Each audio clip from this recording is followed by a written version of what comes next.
Good morning everyone, welcome back to my channel Shubhapriya ক্রিয়েশনের আর একটা নতুন ব্লগে তোমাদের অনেক অনেক স্বাগত। এখন বাজে সকাল 8:30। ব্লগটা এখন থেকে স্টার্ট করলাম তোমাদের সাথে নিয়ে।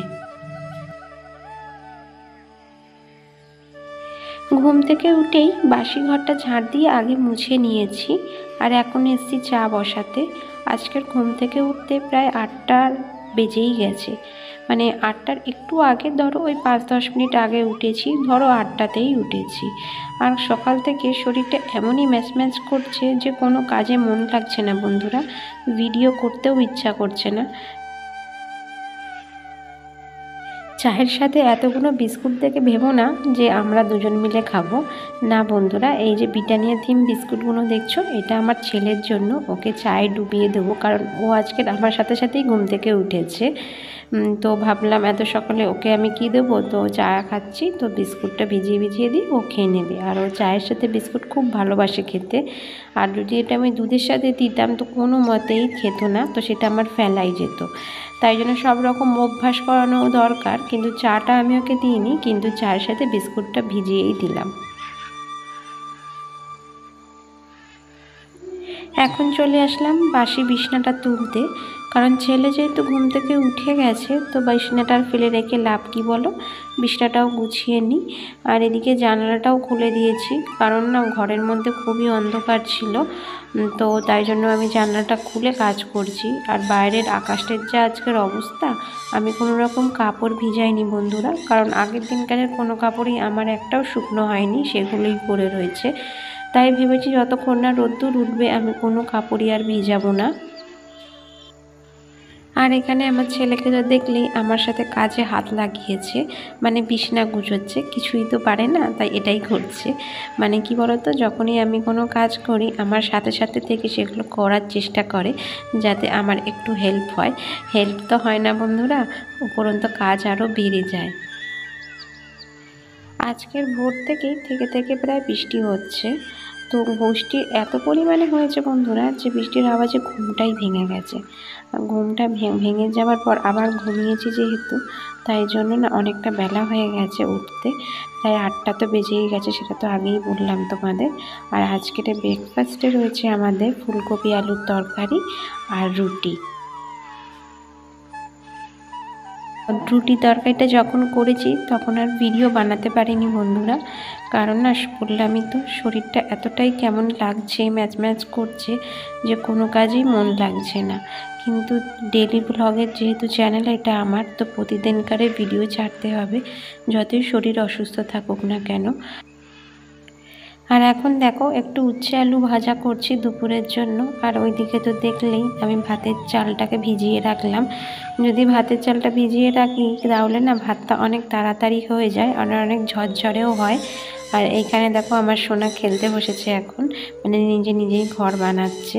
তো আমি ওকে বলেছিলাম যে এই ঘরগুলো বানাও বসে বসে, আমি দেখব। তো দেখো কি সুন্দর করে বানাচ্ছে, মানে যেমনই পারছে তেমনই বানাচ্ছে নিজের মতো করে। সবই উল্টো পাল্টা হচ্ছে কিন্তু প্রায় চেষ্টা করছে। ও এতটাই ভালো বন্ধুরা যে ওকে তুমি যদি একটা কোনো খেলা দিয়ে বসিয়ে দাও তাহলে ও না প্রায় 2-3 ঘন্টা ওইটাকে নিয়ে খেলতে থাকে, তো কোনো রকম বিরক্ত করে না। আর সেই সুযোগে আমি সমস্ত কাজগুলোও সেরে ফেলতে পারি। মানে বিরক্ত বলতে কি বলতো, যখন ওর একঘেয়েমি লাগে কোনো কিছু তখনই একটু বিরক্ত করে, এছাড়া আর কোনো রকম প্রবলেম আমার ওকে নিয়ে হয় না। তাই জন্যই, যেহেতু এটা আমার একার সংসার, তাই জন্যই দেখতে পাচ্ছ আমি সব কাজই ঘরের করতে পারি ওকে রেখে। আর যেহেতু ও একটু বড় হয়ে গেছে, ওকে এখন আমি স্কুলেও ভর্তি করে দেব কিছুদিনের মধ্যেই, বলেন ধরো 1 সপ্তাহের মধ্যে বা 2 সপ্তাহের মধ্যেই আমি ওকে স্কুলে ভর্তি করে দেব। তখন আমার একটু মনটা খারাপ হবে, কারণ আমার ঘরটা একটু খালি হবে 2-3 ঘন্টার জন্য, কিন্তু ও থাকলে না আমার ঘরটা তাও একটু ভরা লাগে। মানে ওর সাথে বকবক করতে করতে সারা দিনটা আমার কেটে যায়। ওইদিকে আমার মাছটাও ধোয়া হয়ে গেছে, আর এখানে দেখো কড়াতে আমি একটু তেল গরম বসিয়েছি মাছটা ভাজার জন্য। তেলটা না বন্ধুরা ভালোই গরম হয়ে গেছিলো, ওইদিকে মাছ ধুচ্ছিলাম আর এদিকে তেলটা আমি গরম বসিয়েছিলাম, তার মধ্যে তেলটা আমার ভালোই গরম হয়ে গেছে। মাছ ভাজা করতে গেলে তেলটা যদি ভালো করে গরম করো না, তো তাহলে মাছ ভাজাটা নিচের দিকে লেগে যায় না। মানে কি হয় বলো তো, যদি বেশি গরম করে একবার আস্তে করে দাও, মাছ ভাজাটা বেশ ভালোই হয়। এটা আমার পার্সোনালি অভিজ্ঞতা, কারোর থেকে এটা আমি শিখিনি, আমার নিজস্ব অভিজ্ঞতাটা তোমাদের সাথে আমি শেয়ার করলাম। আর এখানে দেখো একটু জিরে বাটবো, তো তার জন্য দেখো শিলে একটু জিরে নিয়ে নিলাম। ভাবছো এখনও পর্যন্ত শিলনোড়ায় বাটছি? হ্যাঁ বন্ধুরা, কারণ আমার একটা জিরে গুঁড়ো মিক্সিতে পেস্ট করে রেখেছিলাম, সেটা না আমার শেষ হয়ে গেছে, মানে ফুরিয়ে গেছে। তো মনে ছিল না সেটাকে আমি আবার করে রাখবো, তো তাই জন্য একটু জিরে আমি শিলেই বেটে নিলাম। আর এখানে দেখো মাছগুলোর সমস্ত ভাজা কমপ্লিট হয়ে গেছে। মাছের ঝোলটা বসিয়ে দিয়ে এখানে চলে আসলাম। এই যে দেখো সবজির যে খোসাগুলো পড়েছে সেগুলো তুলতে, কারণ এখানটায় ভীষণই নোংরা হয়ে রয়েছে। এখানটা এখন পরিষ্কার না করলে আমার নিজেরই খারাপ লাগছে দেখতে।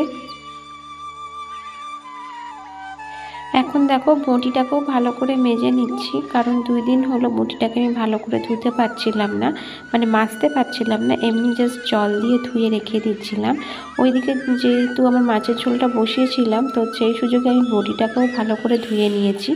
আর এখন দেখো গ্যাসটাও মুছে নিচ্ছি, কারণ আমার সমস্ত রান্নাবান্না কমপ্লিট হয়ে গেছে। আর এখানে গ্যাসটাও ভালোই নোংরা হয়েছিল, তো ভাবলাম একেবারে গ্যাসটা মুছে তারপরে স্নানে যাব।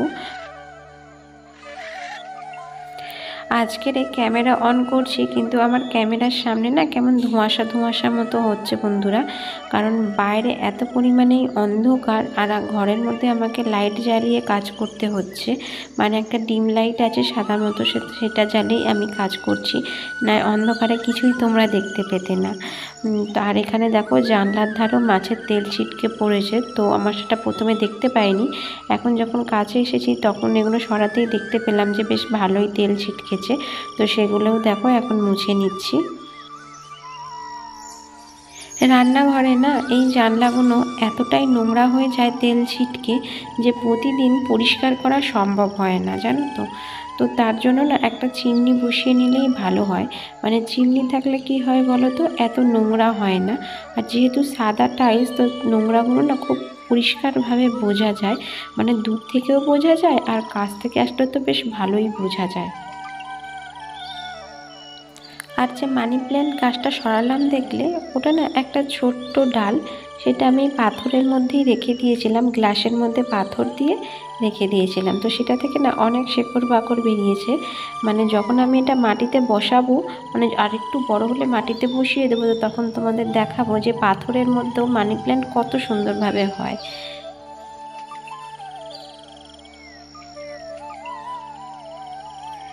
স্নান করতে যাওয়ার আগে ভাবলাম এই চিরুনি দুটোও ধুয়ে রাখি, কারণ চিরুনি দুটো বেশ অনেক দিন হলো ধোয়া হচ্ছে না, মানে এই কাজ সে কাজ করে আর সময় হচ্ছে না এই দুটোকে ধোয়ার। তো এখন ভাবলাম যে চিরুনি দুটো ধুয়ে তারপরে স্নান করতে যাব। আর আজকের তো কোনো কাপড় কাচার বালাই নেই, কারণ বললামই তো সকালে যে আমি একটাও কাপড় ভিজোইনি আকাশের অবস্থা দেখে।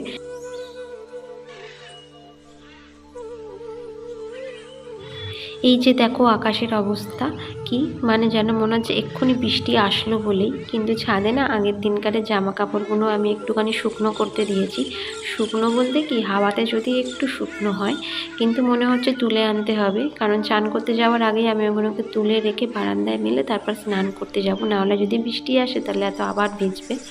তো বন্ধুরা, ভিডিওটা এখানেই শেষ করছি। যদি ভালো লাগে প্লিজ একটা লাইক করে সাবস্ক্রাইব করে দিও।